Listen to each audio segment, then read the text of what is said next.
Naniniwala ka ba sa tadhana?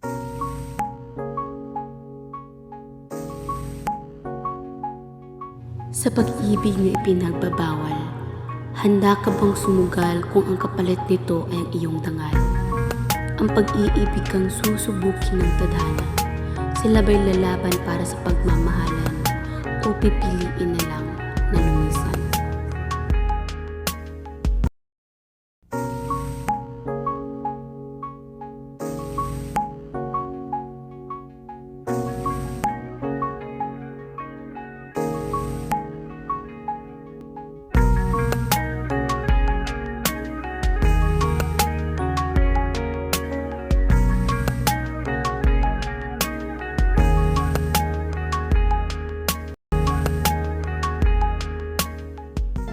Sa Italia, Verona, may dalawang pamilya na magkaaway. Ito ay ang pamilyang Montaglio at pamilyang Capulet.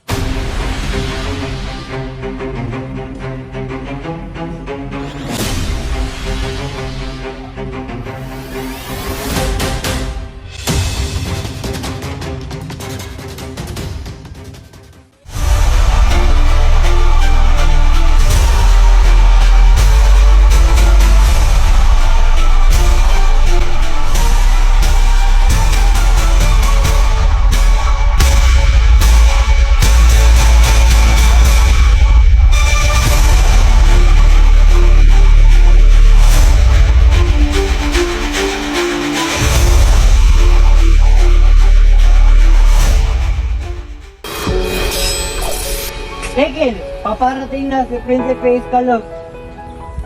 Tama na, iniistorbo niyo ang kapayapaan ng mga tao dito. Kapag nakarinig muli ako ng balita tungkol sa pag-aaway niyo, ipapakulong ka may sala. Magsialas nga kayo! Hindi pa tayo tapos. Montagyo! Isang araw, hinahanap ni Benvolio si Romeo at nakita niya ito na nakaupo habang nagsusulat sa lamesa. Kanya itong nilapitan at napansin niyang malungkot ito. May sinusulat itong tula kung kaya't napagtanto niya na ito ay marahil ang dahilan kung bakit malungkot si Romeo. Tinanong niya kung meron na bang nagugustuhan ito. Oo ang naging sagot ni Romeo at ang pangalan nito ay Rosaline. Siya ay malungkot dahil meron na itong gustong pakasalan at hindi siya iyon. Ko, pinagdarasal ko ang kapayapaan ng Verona, tulungan mo ang mga Capulet at Montaglio na nakagita sa kabila ng kanilang galit.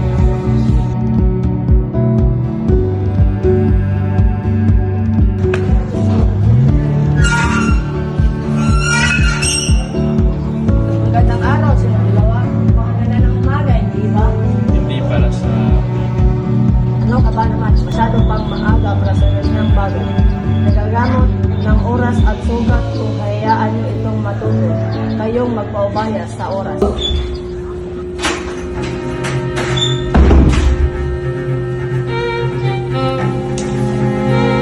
Narito ang listahan sa lahat ng imbitado sa sayaw. Ibigay mo ito sa kanila at darating si Scout Harris. Dahil siya ang gusto kong makapangasawa ni Grace upang mas natingalain ang aming pamilya. Habang naglalakad sila Benvolio, Mercutio at Romeo, merong batang lumapit sa kanila. Nagpapatulong itong masahin ang listang hawak-hawak nito. Ginoo, nakita ko po ito kanina. Pwede mo bang basahin? Sige, ibigay mo. Tutulungan kita. Tibalt, Rosaline, Paris, mga pangalan. Ano ang listahang ito? Listahan ito sa mga imbitado sa sayawan.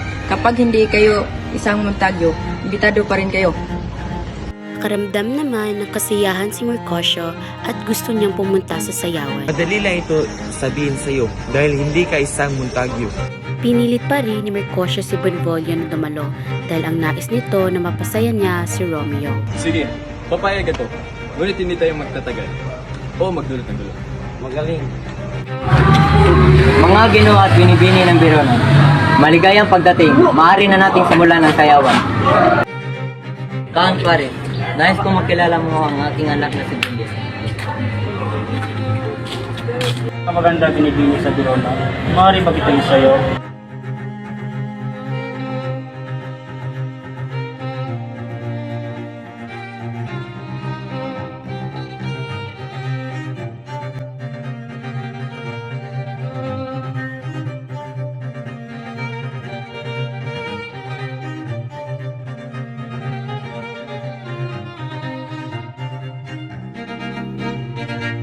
Aalis din ako ng Verona, ngunit plano ko muna magpakasal. At nagkataon na nakilala kita. Ano ang plano mo binipili? Plano ko muna makahanap ng tunay na pag-ibig. Tunay na pag-ibig? Meron bang ganyan? Parang kontasya lang yan. Totoo ito sa mga naniniwala. Kinagagalat kitang makilala.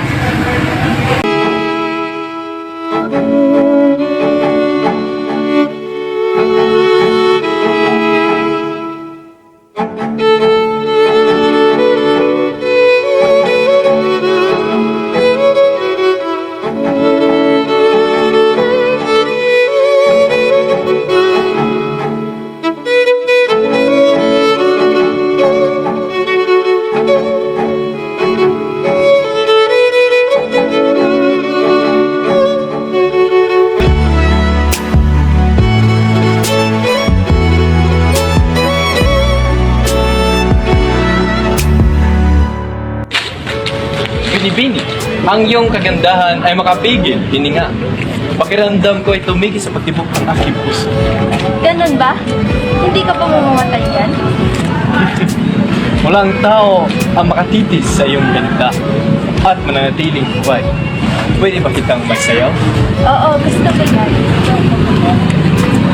Anong pangalan mo? Gusto kitang makilala. Sa akong lalaki na sinumpa ng makukulang.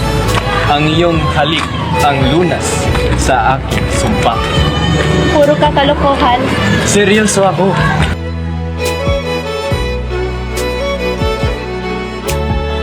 Nawala na bang sumpa? Patawad, binibini. Ngunit, kailangan ka pa ng isang halik upang mawala ito.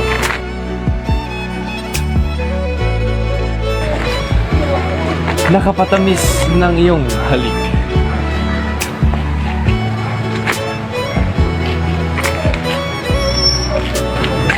Hinahanap ka na ng... Ahem, Juliet! Hinahanap ka na ni Lady Capulet. Juliet? Napakagandang pangalan. Ngunit, bakit siya hinahanap ni Lady Capulet? Dahil siya ang kanyang ina.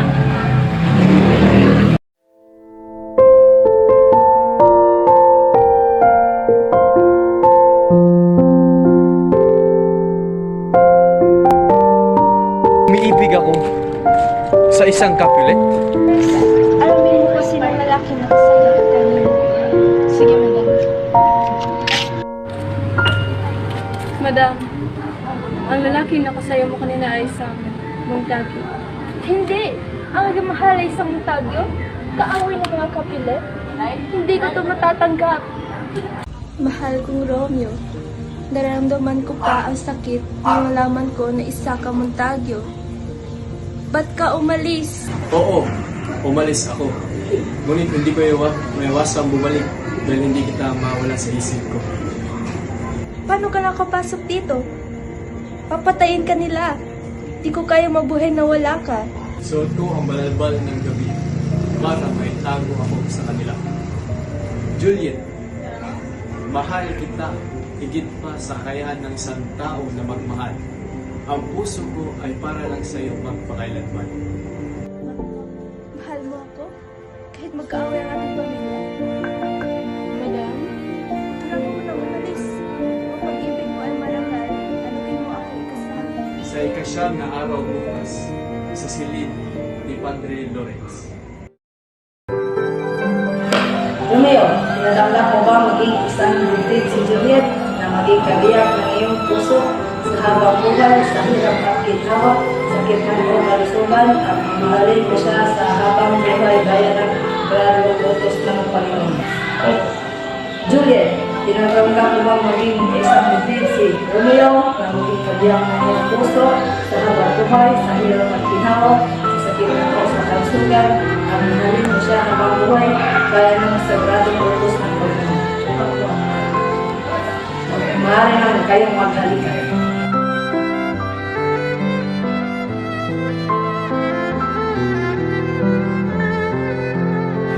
Noong araw na yon ay palihim ikinasal sina Romeo at Juliet. Ngunit, sadyang mapaglaro ang tadhana.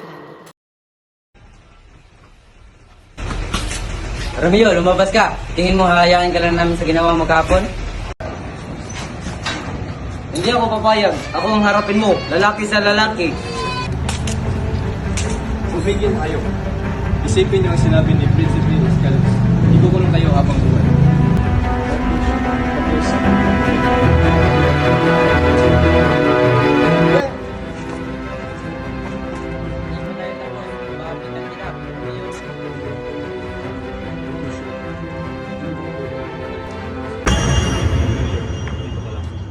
Romeo, huwag kang gagawa ng katangahan. Tigil! Tigil!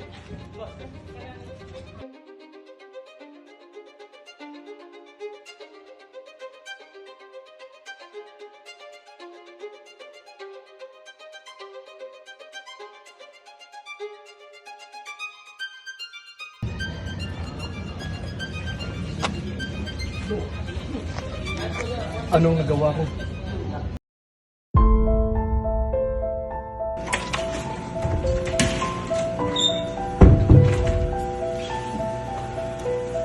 Paris, may maganda akong balita.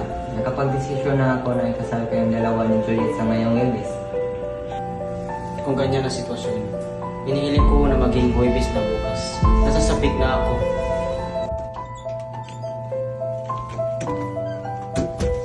Juliet, papakasalan mo si Can Paris ngayong Webes. Hindi! Hindi pwede! Ayoko siyang pagkasalan! Tama! Punong-puno na ako. Makinig ka sa akin, anak. Magpapakasal ka kay Can Paris ngayong Webes. Sa ayaw at sa gusto mo, kung hindi, itatapil kita.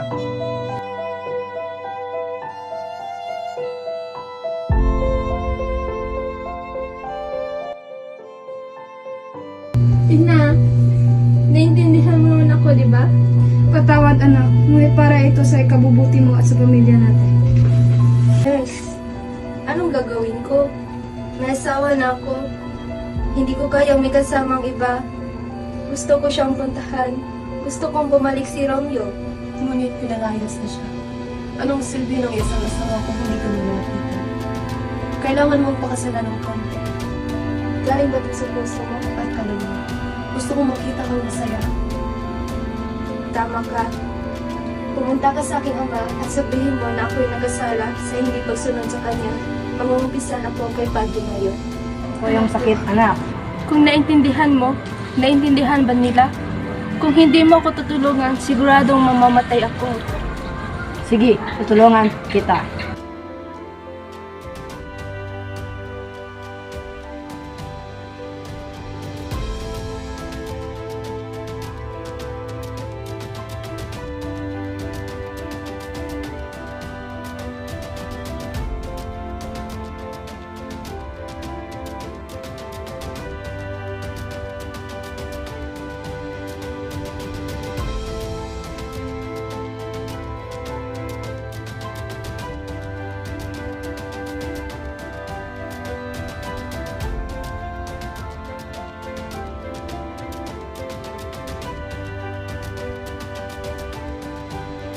Romeo?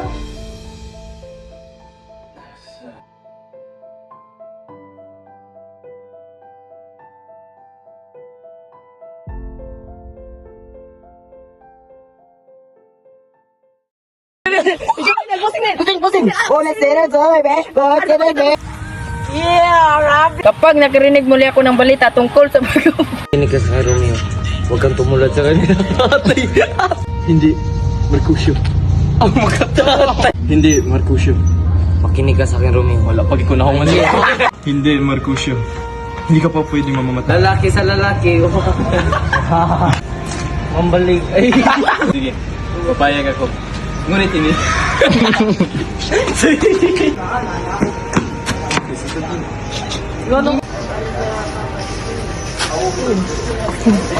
Pero hindi ka pwede humindi. Lugaw mo nung kakaut ko.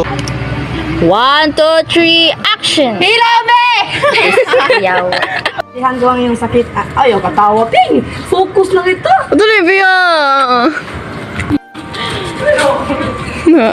Ang wakas.